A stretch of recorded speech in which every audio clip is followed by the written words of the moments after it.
Good morning, everybody, and welcome back to the Morning Bible. I'm wearing a shirt, especially for this one, because we are going into season 2. Season 2, you'll see from the title, we are in Jonah. So I'll give you a little bit of background as to why we're doing that. So Luke was great. It was awesome going through the book of Luke in such detail and looking at all of the various things that Jesus said and did throughout it. But Luke was 24 chapters long and ended up taking about 6 months to make. Which was great, and I loved it, and I'm not complaining about that. But I thought what would be great is going into the book of Acts next. So Acts was also written by Luke, and it kind of follows directly on. And we see what the disciples do once Jesus leaves. We see kind of what their lives look like and how they start to build the early church. I thought that would be a great book to go into, but again, that's quite a long book, and so that will be a longer series. And so I thought, well, what can we do in the gap between them? We can do a little mini-series.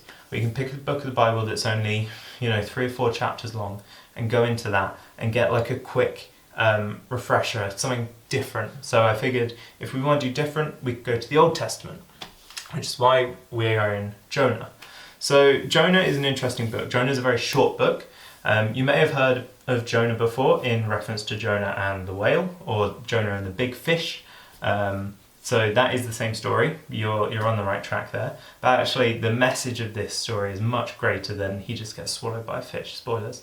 There's other stuff that happens that actually is what God's kind of talking to us about through Jonah. Jonah is technically a prophet book. So we jumped to Isaiah quite a lot. When we were in the book of Luke, we looked back at kind of Isaiah. Isaiah is full of these prophecies where it's just kind of this long, sometimes quite complicated, sometimes quite kind of abstract descriptions of things that are to come, wars that are to happen, rulers that are going to come in, and predictions about Jesus' arrival, about Jesus coming. And we see those things coming true throughout the Bible. We see those kind of prophecies happen. So Jonah is also a prophet, but he is not a prophet. This book isn't a prophet book in the same way that Isaiah is a prophet book. For one, it's just 4 chapters long. It's really, really short compared to Isaiah, which is 60 something. But more than that, it's quite a narrative book. Whereas Isaiah is kind of these straight kind of prophecies as you kind of understand prophecy. Jonah is a prophet in his time living out this certain life. And he doesn't necessarily get things right a lot of the time. He doesn't necessarily do what God wants him to do. But I won't go any further than that. We'll just jump straight in and we'll see what the Bible says for itself. So, chapter 1, verse 1 of Jonah. You'll find it's one of the tiny little books tucked away near the New Testament. It's probably easiest to just look in your contents page if you're not sure where it is. It says, "Now the word of the Lord came to Jonah, the son of Amittai, saying, 'Arise, go to Nineveh, that great city, and call out against it, for their evil has come up before me.'" So that's it. That's our introduction that we get to this story. I love a story that just jumps straight into the action, and you get that in Jonah. You get our main character, Jonah, son of Amittai, and you get his mission. You get God says to him, "Arise, go to Nineveh." So that's his mission. Nice and simple. So what is Nineveh? Where is Nineveh? Well, Nineveh is about 200 miles north of where Baghdad is today. So if you kind of know the Middle East, it's kind of up there. That's kind of where Nineveh is. Jonah would have been starting somewhere around Israel, so he would have been kind of further south and across.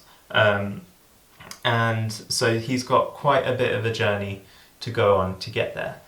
And God's telling him, you need to go to Nineveh. God calls it a great city. He doesn't say great in the sense that this is a really lovely place, it's a really, it's a great time there. He says great city in the sense that this is a big city, this is a powerful city, this is a very important city with a lot of people in it.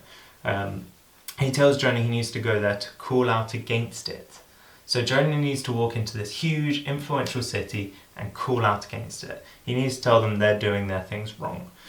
For God says, "For their evil has come up before me." So Nineveh, this great city, they've done something wrong, and it's Jonah's job to go there and set them straight. And so what does Jonah do? Verse 3. "But Jonah rose to flee to Tarshish from the presence of the Lord. He went down to Joppa and found a ship going to Tarshish. So he paid the fare and went down into it. and to go with him to Tarshish, to go with them to Tarshish, away from the presence of the Lord. So Jonah goes the opposite direction. Tarshish is kind of, we're not entirely sure where it is today, but it's kind of near the Mediterranean. It's kind of around that way. So if you've got, where I'm doing this map mirrored, but you'll figure it out.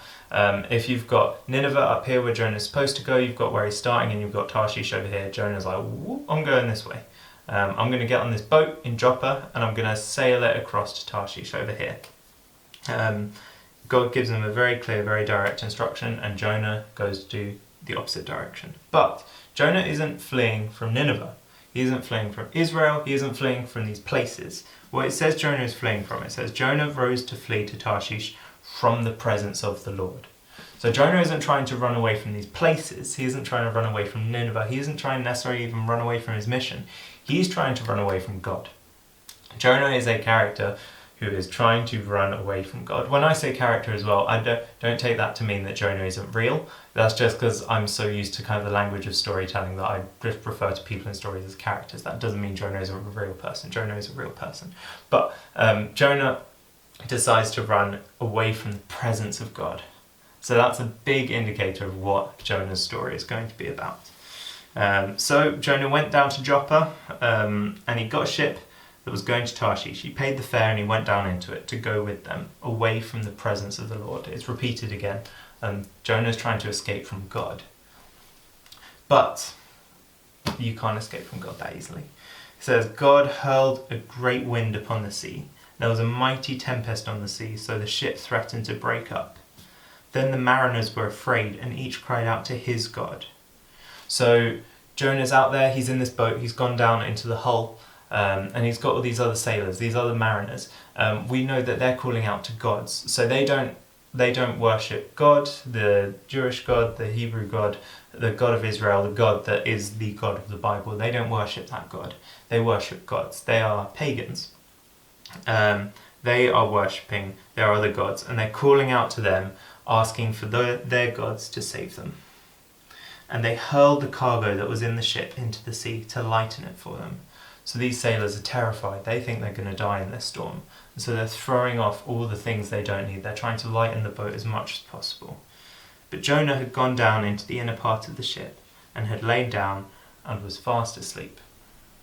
So rather than being there amongst them trying to help or be praying or anything like that, Jonah is asleep. He has no care at all about this storm. He's not fussed in the slightest. And so the captain himself, it isn't even one of the mariners, the captain himself comes down and says to Jonah, "What do you mean, you sleeper? Arise, call out to your God. Perhaps the God will give a thought to us, and we may not perish." So you see that word arise again. That first instruction that God gives Jonah right at the beginning, he says, arise, go to Nineveh and call out against them. Here we get again, this captain now comes to Jonah. He says, arise. He's calling Jonah to action.